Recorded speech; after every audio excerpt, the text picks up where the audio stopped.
Okay guys, whew, I'm tired. I just arrived from the market, so we have the 300 riyal challenge. So what is the okay, so we got 280 riyal, and yeah, 280 riyal. So let's check. And what's so I buy this one for how much?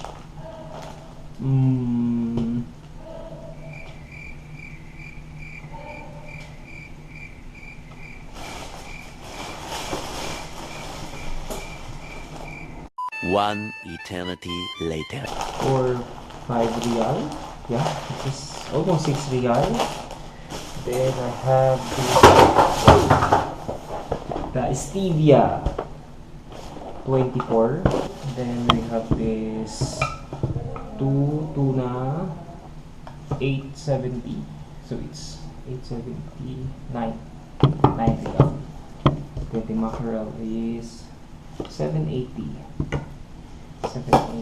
And this target corn beef is 13. 2 fresh coconut water 22 riyal. Then next is this one, brown basmati rice 24 riyal. Then we have the Johnson cotton 695.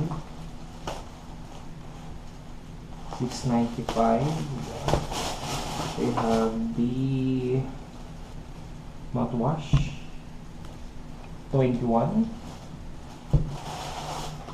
3 milk soap is 14.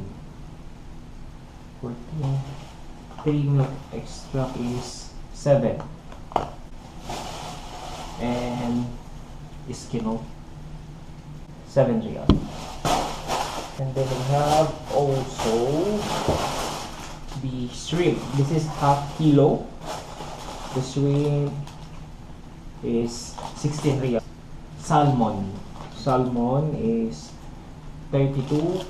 I think is 1 kilo 32 riyal or 33 riyal. We have the mackerel. It's big. It's 3 pieces. It's 14 riyal. The beef half kilo. So it is, where is it? 26 riyal. Hot dog in Philippines, tender juicy. It's 29. That's it. That's our 300 riyal challenge, and also a haul. 300 riyal challenge haul. So that's what is this is the life of OFW. I think my food, the meat and the fish, it will take 2 weeks for me to eat it or to cook it. It's cook it. Then all of this one is actually still have soap there. I still have this one. I just want to put some extras, so if I need it, I just can get it. So that's it guys. Take care. Bye.